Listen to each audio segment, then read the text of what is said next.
Hello friends, स्वागत है आपका हमारे यूट्यूब चैनल आरएसटी क्लासेस पर।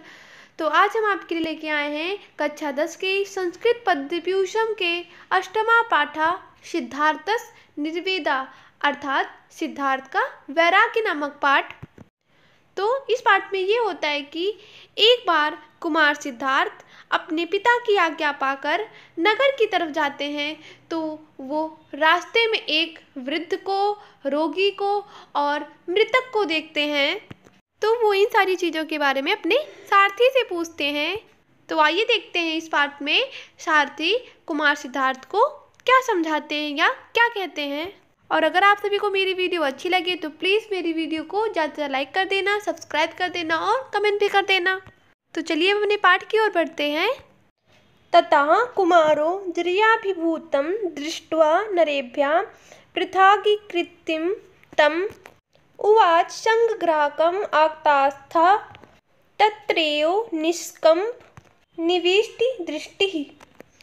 इस श्लोक में सिद्धार्थ अपने पिता की आज्ञा पाकर नगर की तरफ चले।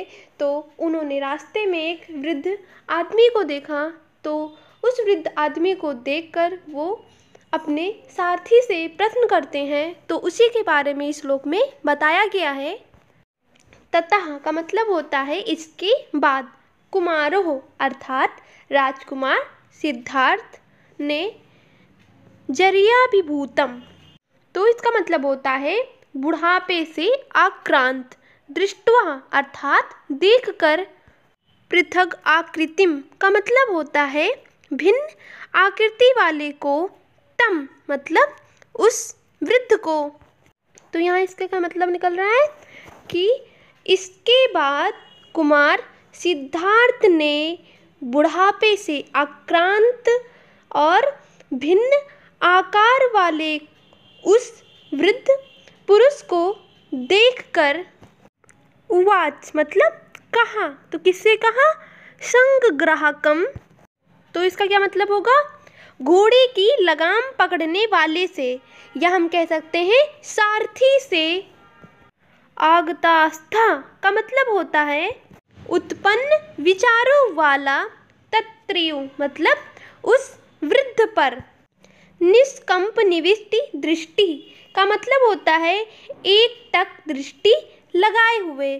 तो कुमार सिद्धार्थ जो थे वो किस पे एकटक दृष्टि लगाए हुए थे, वो वृद्ध पुरुष पर एकटक दृष्टि लगाए हुए थे। तो इस पूरे श्लोक का क्या मतलब निकल रहा है, इसके बाद कुमार सिद्धार्थ ने बुढ़ापे से आक्रांत भिन्न आकार वाले उस वृद्ध पुरुष को देखकर उत्पन्न विचारों वाले उसी वृद्ध पर एकटक दृष्टि लगाए हुए अपने सारथी से कहा। इस श्लोक में कुछ विसर्ग हैं वो मिसप्रिंट हो गए हैं। तो यहाँ पर होना चाहिए कहा ऐसा भो सूता नरो अभ्युपेतः केशय सितः यईष्टि विषक्त हस्तः भूषणवृताच्छः शिथिलान्ता अंगः किं विक्रियेशः प्रकीर्तिर्यादृच्छः। तो इस श्लोक में सिद्धार्थ द्वारा वृद्ध पुरुष को देखकर सारथी से प्रश्न पूछे जाने का वर्णन है। तो कहाँ का मतलब होता है कौन, ईसा मतलब भो सूता अर्थात हे सारथी, नरोह अभ्युपेतः, तो नरः का मतलब होता है मनुष्य, अभ्युपेतः का मतलब हुआ सामने आया हुआ, केशः अर्थात बालों वाला, सितः का मतलब होता है सफेद, या ईष्टि विषक्त हस्तः का मतलब होता है लाठी पर हाथ टिकाए हुए।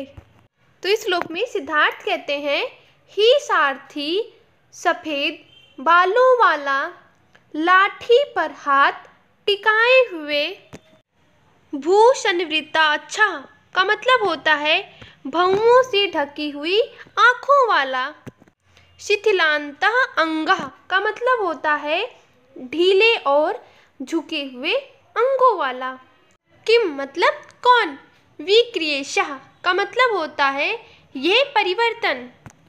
प्रकृति यादृच्छा, तो प्रकृति का मतलब होता है स्वाभाविक स्थिति, यादृच्छा का मतलब होता है संयोग। तो एक साथ इस पूरे श्लोक का क्या अर्थ निकल रहा है कि ही सारथी सफेद बालों वाला, लाठी पर हाथ टिकाए हुए, भौंवों से ढकी हुई आँखों वाला, ढीले और झुके हुए अंगों वाला। सामने आया हुआ यह मनुष्य कौन है? तो क्या यह परिवर्तन है अथवा स्वाभाविक स्थिति है अथवा ये कोई संयोग है? तो हमारा अगला श्लोक क्या है? रूपस्य हर्षि व्यसनम बलस्य शोकस्य योनिनिधनम रतिनां नाशा स्मृतिनां रिपु इंद्रियाणाम एषा जरानाम यया एषा भग्ना।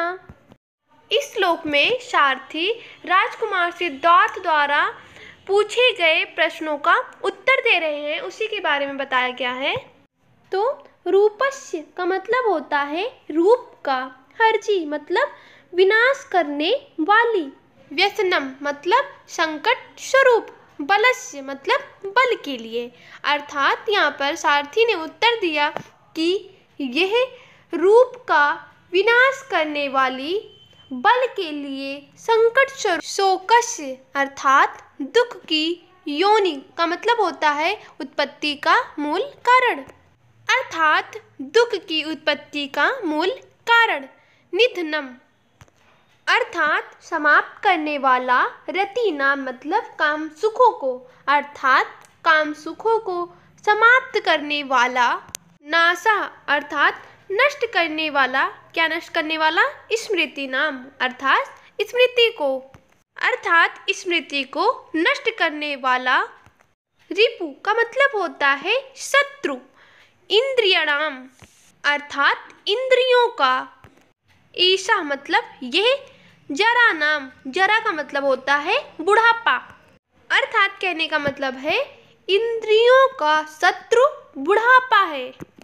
यया ऐसा, यया का मतलब होता है जिससे, ऐसा मतलब यह, भग्ना का मतलब टूट गया है, अर्थात कहने का मतलब है जिससे यह पुरुष टूट गया है। तो इस पूरे श्लोक का क्या मतलब निकल रहा है? सारथी ने उत्तर दिया कि यह रूप का विनाश करने वाला, बल के लिए संकट स्वरूप, दुख की उत्पत्ति का मूल कारण, काम सुखों को समाप्त करने वाला, स्मृति को नष्ट करने वाला, इंद्रियों का शत्रु बुढ़ापा है, जिससे यह पुरुष टूट गया है। तो हमारा अगला श्लोक है पीतम हि अनेनापि पयः शिश्यते कालेन भूया परिमृष्टम् उभ्रियां कर्मेण भूत्वा च इव वपुष्मान् कर्मेण तेनैव जराम उपेतः। पीतम का मतलब होता है पिया गया है मतलब निश्चय ही, अनेन अपि का मतलब होता है इसके द्वारा भी, पयः का मतलब होता है दूध, शिष्यते मतलब बचपन में। तो इस श्लोक में सारथी सिद्धार्थ को समझा रहे हैं कि निश्चय ही इसके द्वारा भी, तो इसके द्वारा भी यहाँ पर कहने का मतलब है वृद्ध व्यक्ति द्वारा बचपन में दूध पिया गया है। कालीन का मतलब होता है समय के अनुसार, भूया मतलब फिर, परिमृष्टम अर्थात लोट लगाई है, उभ्रियाम अर्थात पृथ्वी पर। तो यहाँ पर कहा गया है कि समय के अनुसार पृथ्वी पर लोट लगाई है, क्रमेण अर्थात क्रम के अनुसार, भूत्वा मतलब होकर, चा और युवा अर्थात युवा होकर, वपुष्मान अर्थात यहाँ पर कहने का मतलब है कि सुंदर शरीर वाला, अर्थात क्रम के अनुसार सुंदर शरीर वाला, युवा होकर क्रमेण तनेव, क्रमेण अर्थात क्रम में, तनेव का मतलब उसी, अर्थात उसी क्रम में, जराम उपेतः का मतलब होता है बुढ़ापे को प्राप्त किया है। तो यहाँ पर इस पूरे श्लोक का क्या मतलब है कि निश्चय ही इसके द्वारा भी बचपन में दूध पिया गया है, समय के अनुसार पृथ्वी पर लोट लगाई है और क्रम के अनुसार सुंदर शरीर वाला युवा होकर उसी क्रम में बुढ़ापे को प्राप्त किया है। तो इस श्लोक का तात्पर्य ये है कि वृद्ध व्यक्ति की ऐसी अवस्था अचानक ही नहीं हो गई है, बल्कि एक निश्चित क्रम से समय के अनुसार ही हुई है। तो हमारा अगला श्लोक है आयुष्मतो अपएष वयो अपकर्षो निसंशयम् कालवशेन भावी श्रुत्वा जराम उविविजे। उसके बाद यहाँ पर घोषम होना चाहिए जो कि मिसप्रिंट हो गया है, इव अंतिके गौ। तो आयुष्मतो अपएष का मतलब होता है दीर्घ आयु वाले आपको भी, वयो अपकर्षो का मतलब होता है अवस्था का ह्रास, निसंशयम अर्थात निसंदेह, कालवशेन का मतलब होता है समय के कारण, भावी अर्थात होगा। तो यहाँ पर सारथी सिद्धार्थ कहते हैं कि यह अवस्था का ह्रास भी समय के कारण दीर्घ आयु वाले आपको भी निसंदेह होगा।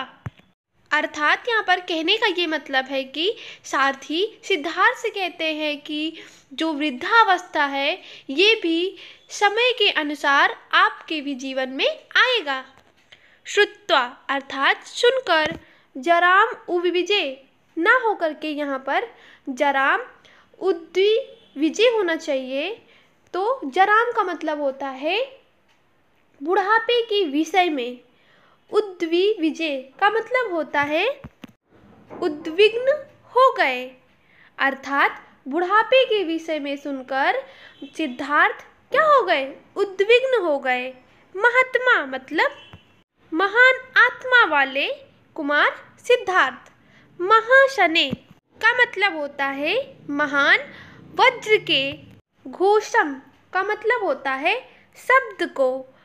इव मतलब समान, अर्थात महान वज्र के शब्द को। अंतिके अर्थात पास में। गौ का मतलब गाय के। तो इस पूरे श्लोक का क्या मतलब निकल रहा है कि सारथी कुमार सिद्धार्थ से कहते हैं कि ये अवस्था का ह्रास भी समय के कारण दीर्घ आयु वाले आपको भी निसंदेह होगा। इस प्रकार महान आत्मा वाले कुमार सिद्धार्थ बुढ़ापे के विषय में सुनकर पास में महान वज्र की शब्द को सुनने वाली गाय के समान उद्विग्न हो गए।